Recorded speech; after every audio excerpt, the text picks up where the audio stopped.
Hola, bienvenidos al podcast de los Superfoods.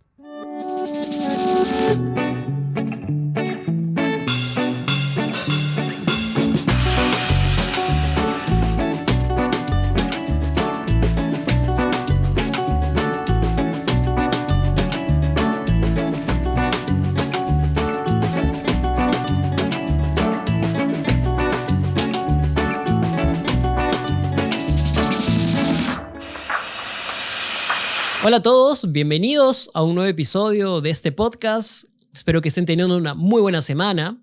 Este es el episodio número 52 y eso me pone más que feliz, más que alegre de haber pasado la mitad de 100 episodios hablando de temas de biodiversidad, de alimentación, de visibilizar alimentos que mucha gente no conoce y que merecen ser mostrados, de hablar de temas que normalmente no están en la agenda, que normalmente perdemos de vista por estar en el día a día, y también siendo una fuente de inspiración para cambiar vidas, para mejorar la alimentación de muchas personas, que hoy por hoy es muy importante y muy necesario. Entonces, nada, ojalá lleguemos muy pronto al episodio número 100, que va a ser motivo de celebración, estoy seguro, pero en este mismo camino, mostrándoles todo lo que nos hace orgullosos de ser peruanos, de pertenecer a este país con una riqueza increíble, pero también de ser ciudadanos del mundo, ¿no? De un mundo que nos ha provisto de tantas herramientas y de tantos beneficios que están ahí y que hay que aprovecharlos de manera sostenible. En el anterior episodio hablé sobre Ancash y cómo esta región pues, es una muestra muy clara de toda esa biodiversidad increíble que tenemos como país. Y claro, no era la idea de exponer Ancash como la única región, porque bastaría o faltaría tiempo para hablar de otras regiones, de otras 24 regiones que tenemos adicionalmente.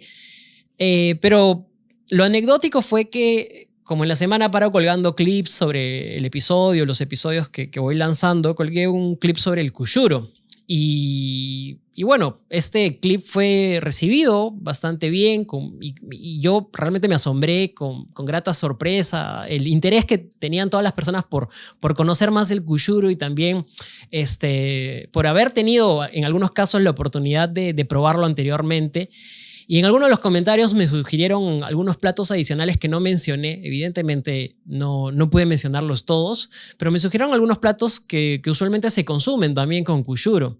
Lo bonito es que no solamente es el caso en Ancash, sino que hay como una regionalización de la culinaria en diferentes lugares, o en diferentes, valga la redundancia, regiones, donde se acostumbra a consumir el cuyuro de distintas maneras, ¿no? Ya había hablado de Ancash y cómo el cuyuro está, al menos en el picante o en otros platos que mencioné, pero por ejemplo uno de los temas uno de los platos que me mencionaron muchísimo personas que viven en Cusco es el cuyuro acompañando el locro. Es algo que me pareció interesante, yo no lo había visto siendo cusqueño. Me pareció bien bacán. Después está la sopa, la sopa de cuyuro o el cuyuro acompañando la sopa. Creo que son las formas más frecuentes, pero también he visto comentarios donde mencionan que muchos lo comen solo o como un acompañamiento, por ejemplo, de un snack, como por ejemplo yogur con cuyuro. Entonces también me ha dado grata sorpresa ver que hay mucha nostalgia alrededor del consumo de este potaje, porque muchos manifiestan que lo conocieron por primera vez gracias a abuelos o a sus padres cuando eran muy niños. Y otro tema que me pareció bastante anecdótico es el caso de que muchos pensaban que este alimento o esta figura, ¿no?, del cuyuro eran huevos de sapo, o al menos eso era lo que les habían hecho creer sus padres o sus abuelos, ¿no? En algunos casos no niego que todavía siga siendo para muchos una idea enquistada, pero estuve averiguando un poco las razones por las que se podía dar esta idea y parece que cuando se recogía el cuyuro, al mismo tiempo también se cogían huevos de sapo en las lagunas. Entonces, ahí que se mezclaban ambos productos y entonces la idea de que solo se estaba recogiendo huevos de sapos era pues la que predominaba, ¿no? Entonces, me pareció bien interesante y nada, en realidad les agradezco a todos por mantener una interacción tan alta y además por sus palabras de aliento para seguir haciendo más contenido respecto a estos alimentos. Entonces nada, antes de continuar y hablar de lo que hoy compete, que es el tarwi, y ya seguramente muchos que lo conocen ya saben por dónde va, pero muchos que no lo conocen quédense porque este es un alimento que realmente vale la pena que lo conozcan y que lo empiecen a tener más en cuenta. Antes de hablar de eso, quisiera mencionarles que este podcast está presente en diferentes plataformas. Pueden escucharlo en su plataforma preferida. Si son de los usuarios de Spotify, pueden ir a Spotify, hacerle clic en seguir, hacerle clic en la campanita y ahí tenerlo un podcast como podcast de cabecera. Y si no, también pueden, de repente son usuarios de Apple Podcast, pueden escucharlo por Apple Podcast, pueden escucharlo por Google Podcast, pueden escucharlo por Audible, pueden escucharlo también en Amazon Music. Y si no, si son más visuales y les gusta consumir YouTube, también está en YouTube. Quiero contarles también que estoy construyendo una página web donde podré colocar ahí el resumen de cada episodio y puede ser una plataforma donde ustedes se suscriban y reciban newsletters de todos los episodios o de información interesante, de repente papers que hablan sobre superfoods, sobre beneficios, nuevas investigaciones, libros, compartirles toda esa información para mí va a ser útil. Así que nada, ahora mismo está en desarrollo, pero ya con esto me estoy comprometiendo a terminarlo lo más pronto, así que ya se los haré saber. Sigan el podcast, compártanlo con las personas que crean que podría gustarles, que podría interesarles. Sé que hay muchas personas que necesitan esta información probablemente y que les sería de mucho valor. Así que nada, con lo mismo vamos a hablar del tarwi. El tarwi también es conocido como chocho, que es de repente otra denominación como muchos lo conocen, y de forma más técnica como lupino andino. Es una legumbre que proviene de la planta Lupinus mutabilis y es originario de la región andina, especialmente acá de Perú, pero también se encuentra en países como Bolivia o Ecuador y probablemente hoy en día en muchos otros. El tarwi pertenece a la familia de las leguminosas y ha sido parte de la cultura y de la dieta de pueblos prehispánicos en América Latina y sobre todo los pueblos prehispánicos aquí en esta región de Perú. Hace al menos 4000 años, dos culturas antiguas, la egipcia y la andina, llegaron a domesticar y utilizar en su alimentación dos especies de lupinus, el Lupinus luteus en Egipto y el Lupinus mutabilis en los Andes. Ambas especies tienen un gran valor nutricional que por lo menos llega o sobrepasa del 40% de su valor en proteínas. Y estos alimentos fueron fundamentales para la alimentación de estas poblaciones, fueron importantes en todo su proceso de desarrollo. Curiosamente, ambas culturas sometieron a estas especies a procesos de maceración y de lavado para eliminar todos los alcaloides antes de utilizarlas como alimento. Entonces, aprendieron a usarlas porque de plano no era así tan sencillo. Aprendieron también a domesticarlas. Entonces, el tarwi, por lo menos en lo que concierne al tarwi, ha recibido diferentes nombres. Ha tenido nombres como desde altramús, lupini, lupino, amargo, chocho, tarwi, tauri, chuchus, muti. En inglés se le conoce como Andean lupin o pearl lupin. Entonces, los primeros conquistadores que llegaron a Perú lo denominaron chocho y por eso es que toda esta extensión, toda esta extensión del norte de Perú usualmente lo conocen como chocho desde la región de Ancash hacia el norte.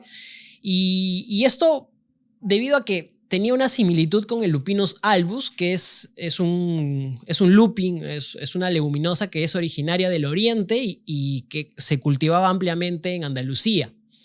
Entonces, la denominación de chocho creo que se fue imponiendo después de la conquista, pero la parte del sur la siguió denominando tarwi por provenir de la lengua quechua. Ahora bien, mucho se la suele asociar con granos andinos o incluir en el paquete de granos como la kiwicha, la quinoa. Sin embargo, el tarwi no es considerado un grano andino o un cereal andino porque pertenece a la familia de las leguminosas, no a la familia de los cereales. Los cereales son granos que provienen de plantas de la familia como las gramíneas.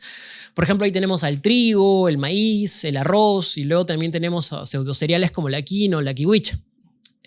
Bueno, en otros lugares a la kiwicha la denominan amaranto, ¿no? La conocen como amaranto. En cambio, las legumbres o leguminosas, como también se le conoce, sí incluyen plantas cuyas semillas crecen dentro de vainas, como las lentejas, los guisantes, los frijoles, o en este caso también el tarwi. Aunque iremos viendo un poquito del tarwi cómo se destaca muy por lejos de estos anteriores que mencioné. En el Perú, el tarwi se cultiva principalmente en las regiones de Ayacucho, está en Ancash, está en Cusco, en Puno, en Apurímac, en Huancavelica, en Junín. También hoy en día se la puede encontrar en La Libertad y en muchas otras regiones. Y es uno de los alimentos de amplio consumo en las poblaciones locales de estas regiones. Lo podemos ver de formas muy dispersas en diferentes preparaciones que realzan las costumbres culinarias de cada una de estos sitios, ¿no? Costumbres muy arraigadas. Yo, de hecho, de niño crecí consumiendo tarwi. Lo consumía en una única preparación que lo hacía mi madre, que era un guiso, ¿no? Con el grano cocinado, lo licuaba. Y yo recuerdo que le añadía además huacatay, un poquito de hierbas aromáticas. El huacatay es una hierba aromática, de hecho, ¿no? Pero tiene un sabor bastante fuerte. Y al finalizar la preparación de este plato, le añadía un poquito de queso fresco encima para darle un contraste, un mejor sabor. Pero luego no lo conocí en otras preparaciones y cuando fui creciendo me fui enterando de que era ampliamente usado en muchas otras formas, ¿no? Y de hecho, hasta donde la imaginación el tarwi se puede preparar de diversas maneras. A nivel de planta, el tarwi es un vegetal, es una planta bien resistente. Crece en altitudes que van desde los 1500 hasta los casi 4000 metros sobre el nivel del mar, aunque se desarrolla mejor en un rango entre los 2500 y 3000 metros o 3500 metros. De hecho, es tan increíble que es capaz de soportar condiciones de frío, como también periodos de sequía o heladas, y esto la hace especialmente adecuada para un cultivo en tierras altoandinas. La temporada del tarwi es muy variada, realmente varía según región y dependiendo también de las condiciones climáticas, pero por lo general la cosecha suele ocurrir como a los 6 meses después de sembrado.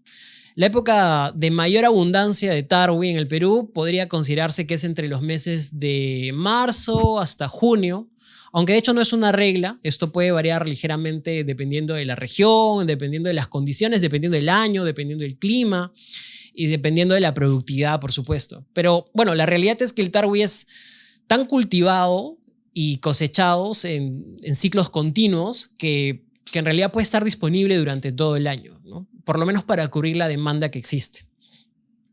El tarwi tiene una larga historia que se remonta a vestigios de sus semillas hallados en tumbas de la cultura nazca hace más de 2000 años. Hay registros de estos vestigios hacia el 100, 500 antes de Cristo, ubicados en la parte desértica del Perú, según relatos de Antúnez de Mayolo, que elaboró algunos estudios todavía en el año de 1982. Hacia el sur sí hay evidencia de las representaciones del tarwi, por ejemplo, en vasijas ceremoniales de la cultura tiahuanaco, hacia el 500, incluso 1000 después de Cristo. Y se evidencia además un amplio consumo en estas regiones de esta leguminosa. Si hablamos de sus características a nivel nutricional, el tarwi diría que es altamente alimenticio y ofrece un montón de beneficios para la salud debido a un perfil increíble. Algunos de los beneficios que incluye este alimento es, primero, un alto contenido de proteínas vegetales. De hecho, puede alcanzar y creo que lo mencioné antes, puede alcanzar a lograr casi un 40% de proteínas de su peso seco. Además, contiene aminoácidos esenciales como la lisina, que es crucial para el crecimiento. Luego también es una muy buena fuente de fibra que ayuda a mantener una buena digestión. Ya habíamos hablado de la fibra y cómo esta promueve la sensación de saciedad, así que pues el tarwi igual, de la misma manera. Además es una excelente fuente de vitaminas del complejo B. Podemos encontrar la tiamina, que es la vitamina B1, la riboflamina, la B2, la niacina, que es la B3, y también el ácido fólico, que es la B9. Todas estas vitaminas realmente desempeñan un papel importante en lo que es el metabolismo celular y la producción de energía. Además, también es una buena fuente de minerales como el hierro, el magnesio, el fósforo, el zinc, que son esenciales para mantener una buena salud ósea y muscular y además también una buena salud nerviosa. Adicionalmente, es una muy buena fuente de grasas saludables, aunque no en gran medida. Pero bueno, la mayoría son grasas insaturadas, como los ácidos grasos omega 3 y omega 6. Y estas grasas saludables, como sabemos, pueden ayudar a reducir siempre el colesterol malo y a mejorar la salud cardiovascular. Y bueno, por último, también tiene un bajo índice glucémico, el tarwi tiene un índice glucémico bien bajito, lo que significa que su consumo no provoca un aumento brusco en los niveles de azúcares en la sangre, y eso lo convierte en una opción excelente para personas que buscan controlar sus niveles de glucemia, o especialmente para el caso de diabéticos. El tarwi es un alimento bastante versátil, lo podemos encontrar en diferentes preparaciones y alimentos. De hecho, con el tiempo me he sorprendido de encontrarlo cada vez más en mayores preparaciones, en recetarios, en platos de comida que no conocía. No es un alimento difícil de conseguir. De hecho, el tarwi cada vez está siendo más popular, más conocido. Si viven en regiones de la sierra, es mucho más fácil de encontrarlo, sobre todo en las regiones que ya mencioné. Pero también si viven en Lima, no es complicado. Hay tarwi en algunos mercados. Hay que preguntar. Siempre hay una persona que tiene tarwi o que puede traer tarwi para nuestro consumo, para su venta. Pero antes de hablar de alguno de los platos que por ahí he visto y que me ha llamado la atención de cómo lo preparan, me gustaría comentarles las maneras en las que podemos encontrar este alimento. Bueno, uno ya es la que mencioné, que es fresco, venta directa o venta a granel, venta por peso en el mercado. Luego la podemos encontrar en una presentación que ya tiene un procesamiento de por medio, que es la harina de tarwi, que hoy se está haciendo cada vez más comercial, porque al tener un alto nivel de proteínas, un alto nivel de nutrientes, se puede utilizar en muchas preparaciones como reemplazo de la harina tradicional, de la harina de trigo, para preparaciones veganas sobre todo, o para elaboración de panificados, que es algo que está muy en boga hoy por hoy. Luego lo podemos encontrar en productos comerciales de la industria alimentaria, que ya están empacados, por ejemplo, galletas. De hecho, hay proyectos hoy por hoy para incluirlo cada vez en programas relacionados al ámbito social, para darlo en los vasos de leche, para darlo en comedores populares, porque se ha probado que estos alimentos realmente suplen los requisitos de proteína diario, ¿no? En ciertos niveles y cantidades específicas. Pueden ser un gran aporte para esa falta, ¿no? De este nutriente que usualmente es muy común. Vivimos en un país que para consumiendo muchos carbohidratos, muchas grasas, y la presencia de proteínas en las comidas es muy escasa. Tengo acá algunos trabajos, algunos informes, algunas presentaciones que me gustaría mostrarles acerca del tarwi. Tengo acá algunos libros que me gustaría mostrarles, algunas recetas que he encontrado del tarwi. Uno es un libro que encontré de Mario Tapia, que fue elaborado en el 2015, donde habla sobre el tarwi en extenso. Hace todo un repaso, una monografía, un estudio, sobre todo de su origen hasta su cultivo y su comercialización. Pero en los anexos encontré algunas recetas asociadas a diferentes tipos de plato que usualmente consumimos y que, por ejemplo, comienzan con las entradas, ¿no? En entradas, él menciona una receta de huancaína con tarwi, donde el tarwi es usado para elaborar la crema, ¿no? que va en reemplazo de la crema la huancaína. Me pareció muy, muy creativo, muy bueno. Luego está la causa con atún y tarwi, donde el tarwi es un ingrediente que entra también dentro de este plato. Luego está la crema de tarwi, que es una sopa, que puede ser como la crema de maíz, solo que se sustituye el ingrediente por tarwi. Es una sopa realmente bastante contundente y sobre todo muy, muy nutritiva. También está la crema de lentejas con tarwi, la crema de zapallo con tarwi. Por supuesto, también se puede emplear en guisos, como por ejemplo el ají de gallina con tarwi. También en croquetas se hace como unas tortillas fritas a base de tarwi como ingrediente principal. Luego está el pepián de choclo con tarwi, también es otra opción. Luego está la salsa de chocolate con tarwi, utilizado también en la repostería. Es uno de los ingredientes que puede acompañar, es una buena combinación. Y luego hay un libro que elaboró el chef Flavio Solórzano junto con la investigadora Ritva Repo, que hemos tenido la oportunidad de presentar en este podcast mucho antes, en un episodio pasado. Y de hecho tuvimos a Ritva Repo en el podcast hablando sobre granos andinos, así que vayan a ver ese episodio, está muy bueno. Y en este libro se muestran algunas preparaciones innovadoras y producto de una investigación donde se recorrió el país buscando diferentes recetas que se hacen en algunas localidades. Y se hizo un recetario, vayan y bajen el libro, búsquenlo así en Google, granos andinos, superalimentos en la cocina. Y me parece una forma muy democrática de llegar a los hogares a través de recetas muy sencillas y muy explicativas para poder emplear o utilizar cada vez más superfoods dentro de nuestra alimentación. Y una de las recetas que más me llamó la atención son las tortillas fritas de Tarwi, muy parecidas a las croquetas. Luego también tenemos crema de Tarwi al ajo y aceite de oliva con compota grillada. Eso es un plato bastante gourmet. Tenemos la crema de Tarwi pimiento. Luego tenemos incluso preparaciones dulces, postres hechos a base de Tarwi. Tenemos tortas hechas de Tarwi, de harina de Tarwi. También tenemos una sopa de Tarwi con cochayuyo, muy buena.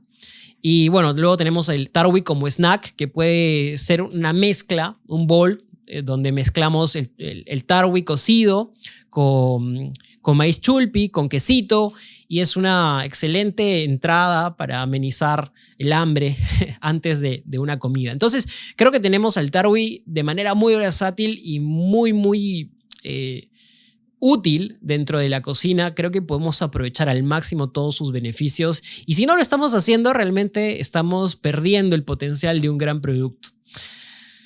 Con esto me gustaría cerrar el podcast llamando a la reflexión, llamando a la invitación también de que prueben el Tarwi, que lo consuman, que le den una chance. No para todos será el potaje más delicioso de los potajes, pero creo que es una gran alternativa para mantener una vida saludable, un estilo sano.